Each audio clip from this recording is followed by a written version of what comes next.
speaking of that, Roger Goodell has come out and spoke and said basically, yeah, Deshaun's not playing this year. What are we even? That's basically Roger Goodell. That was crazy. I mean, I was a bit surprised by that.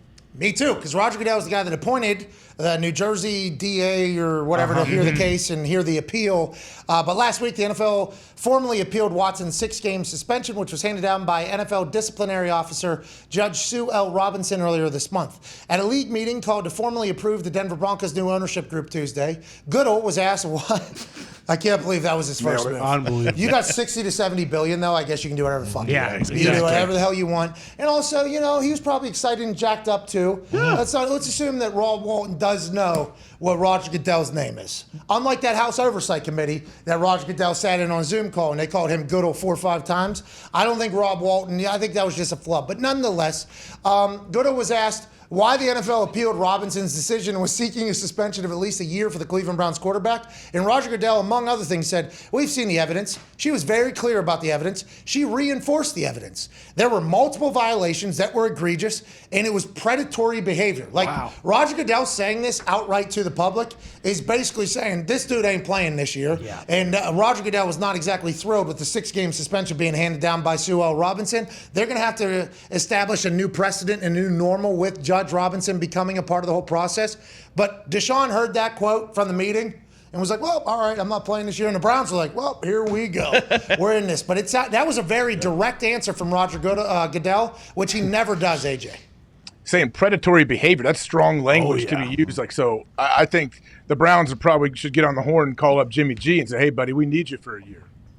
Oh. You don't think Jacoby's a guy? I think Jacoby is the guy. I really do. But I don't know if they do. Do they trust him for the year? I don't know. Why'd they sign him? For this situation, I guess. I've been a fan of Jacoby I think Jacoby can be a starter, a legit starter. Me but too. I don't know if the Browns are set to rely on him for a 17-game regular season. So what teams here? The Giants have been linked to Jimmy G after every single Daniel Jones throw from training camp comes out. But you just drafted that dude, though. You just drafted him. Who? Daniel Jones, not just drafting, but you got to give him a year. You can't bring him in and bring Jimmy right now, I feel like. Well, this is a make or break year for him and Saquon with a new coordinator, a new coach who was with him in New England, has seen him have success. I mean, I'm just talking about what the internet and what the reaction is. As soon as a bad throw comes out from Daniel Jones, the internet is like, Jimmy G's available. Why don't you go get Jimmy G? Then anything that happens in Cleveland, they're like, yeah, Jimmy G's available. Why don't you go get Jimmy G? Do they have enough to trade for him for 20-some million? Or are they going to wait for... I think so. They got the cap space, so, I mean, are they the only team that probably can take on his entire contract? Because they would have to trade for him. They wouldn't be able to wait for him to get cut because then you would run into a situation where there's, 4 days before the season starts, and you want your starting quarterback to only have that many days? They would have to trade for him soon, right, AJ? Don't you think? If they want him to be their starter day one, absolutely. And if you hear Goodell say this, you can assume that the person he appointed shares similar views as he does. So if you're the Browns, you got to start piecing things together and assume this is not going to be great for your team on the field, let alone the fact that your quarterback is being called a predator by the commissioner of the NFL. That's horrible. Yeah. I mean, you could go back to when the NFLPA and Deshaun said, before the Judge Sue's decision came down, the night before or 2 days before, they said, we will stand on whatever she gives, and we would hope the NFL does the same. Right there, you're like, oh, okay. Then, yeah, you guys like what's coming down. The NFL doesn't. I should have known then, all right, NFL's not going to stick with it. And I think I was just naive to it because this is the first time it's ever happened. The NFLPA obviously knew what the suspension was going to be whenever they put that out. But the NFLPA knew that there was no chance the NFL was just going to be cool and kumbaya with that ruling. The NFLPA should know that everything between them and the NFL is a fight. Right? And they set it up that way, by the way. The NFLPA has set it up that we're going to war. I remember whenever we were going through the CBA negotiation, it was right after my rookie season, or after my second season, I forget. What do you mean, the war chest? The war chest, and then also, the way it was being talked about, the tone was like, hey, we're going in to beat those motherfuckers. And my first thought was like, okay, sounds like that's not the best way to go about doing business, but I like the mindset. And I was new to the game. I didn't know the business of it all. But I heard DeMaurice Smith speak a couple times, and he was like, we got to fucking kill the, I'm like, okay, interesting way to do business, but I understand that you're trying to set a tone and, kind of do your thing. And then you go in there and get absolutely slaughtered. And you basically called the NFL and said, hey, we want your best negotiators. We're sending our best. You're fucked. And 30 billionaires are like, okay, well, here literally is our killers. Like, and good luck. This is what we're going to get. And they beat the shit out of the NFLPA in that CBA negotiation, and they will win in every single negotiation because they're the league, they have the rights, they have the deals, they have the games. The players are just, happen by almost. But the whole thought of how Judge Sue Robinson became a thing and how that was a win for the NFLPA. Do you remember? This was a win. This huge. Yeah, Raj isn't the guy anymore making all the decisions. And I know Ed, win, no matter what, Diaz has the trumpets, but I assume there was a little bit of a parade around the NFLPA whenever they were explaining to the NFL players about Judge Sue Robinson being appointed by us and the NFL, like a full, look what the fuck we do. All that money we take from you every single year that none of you ever really experience or see in the bad deals that we negotiate with, Fanatics and merch and also Madden and everything. Look what we did, though, for a little bit of fairness so there's no more judge, jury, and executioner.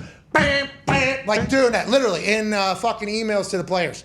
And then the first situation happens, and every player in that locker room, right now, is like, okay, so this is just, that's a speed bump to Roger Goodell. Nothing changed. This is just a speed bump. Actually, now it takes longer, actually. Now we don't get Raj's decision right away. Now we have this go-between, and whether Raj likes it or not, like, hey, we could be another 3 weeks. And we are not saying that the punishment that they're going to hand down to Deshaun isn't warranted. We're just talking about the process that I'm thinking the process for future rulings on different things that guys do. Absolutely. And there's always going to be something where there's more than 1,000 people at an age between 21 and 40. And there's, a lot of situations that occur. There's always going to be shit that happens in the NFL and any business. But this process, we're learning a lot as day by day. Roger Goodell just coming out and saying, yeah, I mean, she said it, not me. There's violations all over the fucking place. Guy's a predator. He ain't playing next year. Sue can do whatever the fuck she wants. Like, pretty much that's what happened. That's what he said.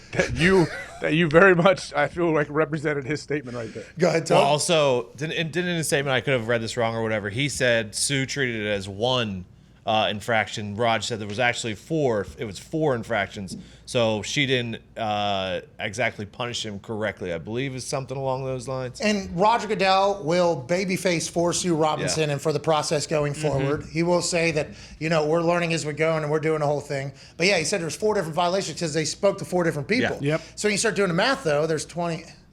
There's a lot of games. Is Roger Goodell just expecting, like, we only got to hear 4 violations in the court. There could have been another 20 or whatever. Like, we have no idea what the conversations are behind the scenes. None of them sound good for the Cleveland Browns as a football team. But I think the NFL is going to take this opportunity to babyface. And I think everybody would agree, like, yeah, a year sounds right at the beginning. And then people are going to be upset regardless. But I think this is going to take place soon. I think that year ruling is going to be happening very soon. I was going to say, you guys mentioned it with like them going out and getting Jimmy G and having to basically do it like now if they want him to start. Do you think the Browns are actually like thinking that today, or do you think they're like, oh, we're going to fight this? Because we always talk about it. Like Goodell there's a reason he gets paid as much as he gets paid. He's an unbelievable politician. You talk about seeing him speak in front of a group of people and very angry people, and he doesn't say anything the whole time, and kind of just like this is very purposeful. Like he's not making a mistake. Say like you don't ever see him say something. The Browns can't fight this though, can they, Todd? Like they have no other option. They can't. Well, I mean, like the PA would be the ones who would like ultimately appeal There's that, no appeals right? though.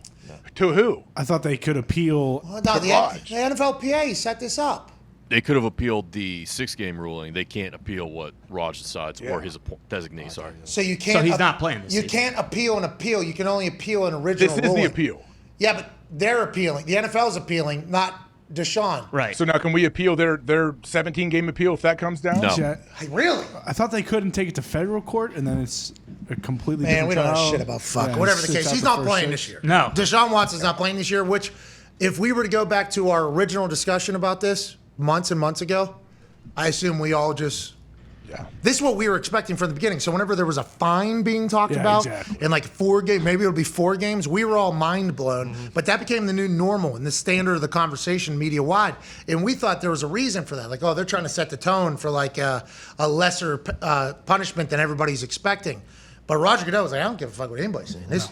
If I don't give this guy a year, who will? If we don't suspend this for a year, what is punishment, Yeah. really? I think is what Roger Goodell is even thinking at this.